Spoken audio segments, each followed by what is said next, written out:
You may be surprised to learn some famous people aren't where you think they are. In fact, we don't know where some of them are at all. Today we present three interesting people from history. Where in the world are their bodies? Let's dig into this.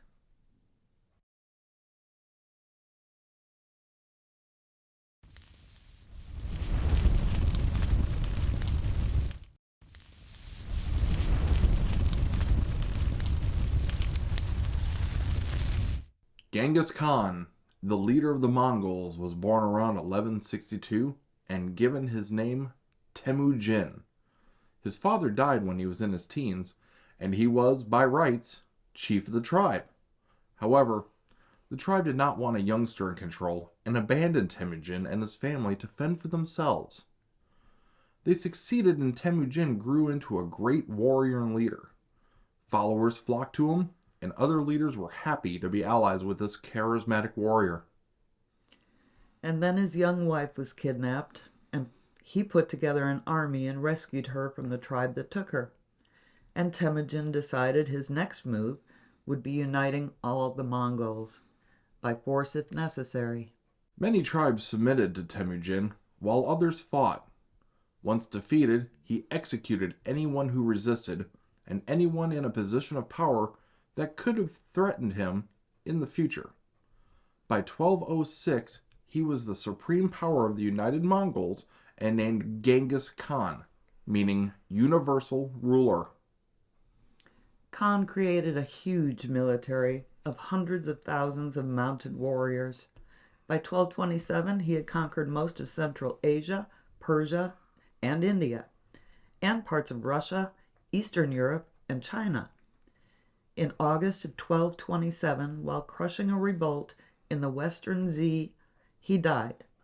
He was in his 60s and at the height of his power. On his deathbed, he left two orders. The first was to wipe Western Zhou from the face of the earth. Khan's army didn't hesitate, leveling and burning the area completely, enslaving some of the inhabitants and killing the rest. Khan's other order was that his heirs keep his death a secret. Taking his body to the Mongol capital, they followed this order as literally as the first, by killing anyone who happened to see them on the route. Anyone involved in his burial in an unmarked tomb was slaughtered as well. It has been said he died in battle, or from an infected wound, or for being attacked and castrated by a captive. Modern historians believe he probably died of typhoid or plague, but we cannot know for sure. Legend says his tomb is buried 65 feet deep in the steppes. His final resting place is unknown, but searchers have been looking for many years. There is a stunning and huge stainless steel equestrian statue of Genghis Khan on horseback at the Genghis Khan Statue Complex east of the Mongolian capital of Ulaanbaatar. Davy Crockett, king of the wild frontier, defender of the Alamo, hero, and possibly a man without a grave. David Crockett was born in Limestone, Tennessee in 1786. His family struggled and moved several times in his early years. At about age 12, Davy's father hired him out to help the family's finances. He spent several weeks working as a cowboy, moving cattle over 400 miles to Virginia before deciding it wasn't for him and returning home. The following year, he was sent to school, but apparently this wasn't for him either. He got into fights with the class bully and played hooky more than he learned lessons. And whether it was due to a fear of his father's temper or fear of the class bully, he ran away from home. He spent 2 years or more wandering before he again returned home, where his father again hired him out to pay off debts. One of the people Crockett worked for was John Kennedy.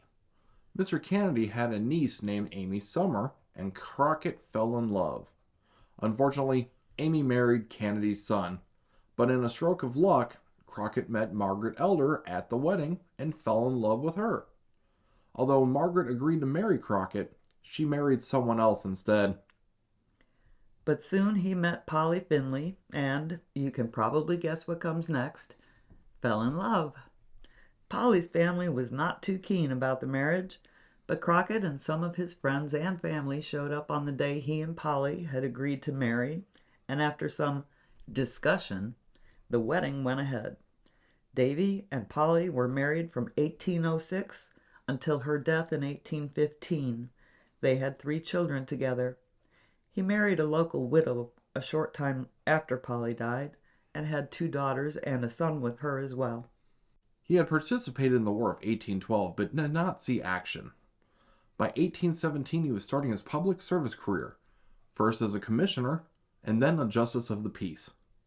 He owned multiple businesses and made himself quite successful. In 1821 he ran for a seat at the Tennessee General Assembly and started a career fighting for the rights of the impoverished, a subject he knew something about from his own upbringing. He lost his first election for the U.S. House of Representatives, but won the second time and was re-elected, serving until 1831. By then he was quite famous for his politics. He wrote a narrative of the life of David Crockett, written by himself, in 1834 and went on a publicity tour. His famous quote comes from this book. It's usually misquoted as, "You can go to hell, I'm going to Texas." Crockett went to Texas in 1835. Revolution was in the air and Crockett had become even more famous, traveling and speaking for the independence of Texas, arriving in San Antonio's Alamo Mission in February along with Jim Bowie, William Travis, and an estimated 200 others. Crockett fought in the 13-day siege by the Mexican army of Santa Anna. All that's known for certain about Crockett's death is that he died on March 6, 1836.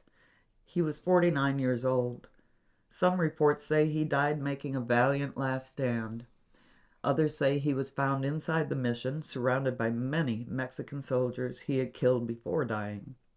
Still others say he was captured and killed by Santa Anna. Whatever the truth of his death, he was an American hero. Although several burial sites have been found and excavated around the Alamo, his body has never been found and identified.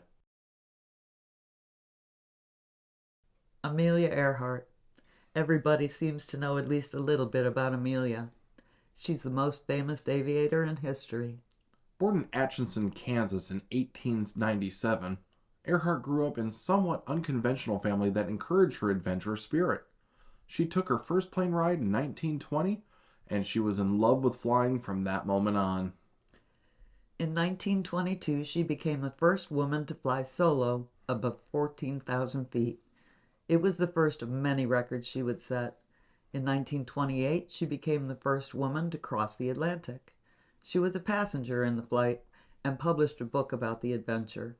In 1929, she came in third in the All-Women's Air Derby, the first cross-continent air race for women. In 1932, she became the first woman to fly solo across the Atlantic. The United States Congress awarded her the Distinguished Flying Cross for this feat. She was the first woman to receive this medal. Later in 1932, she became the first woman to fly solo and non-stop across the United States. Her route from Los Angeles, California to Newark, New Jersey took 19 hours. She followed that by being the first woman to fly solo from Hawaii to the mainland U.S. in 1935. On June 1st, 1937, Amelia Earhart and her navigator, Fred Noonan, took off from Oakland, California on her second attempt to circumnavigate the globe. They successfully completed 22,000 miles of the approximately 29,000-mile journey when they landed in New Guinea on June 29, 1937. They had one stop at Howland Island to refuel, and then they would go on to complete their trip. But they never made it, and to this day we don't know for sure what happened. Theories over the years have included the probable and impossible. There's an alien abduction theory. There's the hollow earth theory. We'll just leave those right there. There was a story that Earhart and Noonan had been captured by a Japanese ship. and photos of her on a dock that supposedly supported it. Another theory is that she was shot down as a spy by the Japanese. There's one that says she intended to disappear all along and lived her life in an assumed name as a housewife in New Jersey. The sad truth is, Earhart and Noonan most probably either crashed in the ocean or possibly on or near another island and were never found, despite a $4 million, 250,000 square mile search at the time. She was declared officially dead 18 months after she disappeared. The search for Earhart continues to this day, and maybe one day we'll know what happened. There are many monuments to Amelia Earhart across the U.S. and other countries. Statues or plaques grace libraries, parks, dams, and bridges. The home in Atchison, Kansas, where she was born, is a museum. And of course, many ships and planes have been named for her. And on tiny, lonely Howland Island, the United States government built a lighthouse that can be seen for several miles out to sea, a memorial to the hope that Earhart might one day come home. Thanks for watching. We hope you enjoyed this video. Don't forget to like and subscribe, and we'll see you on the next one. Bye!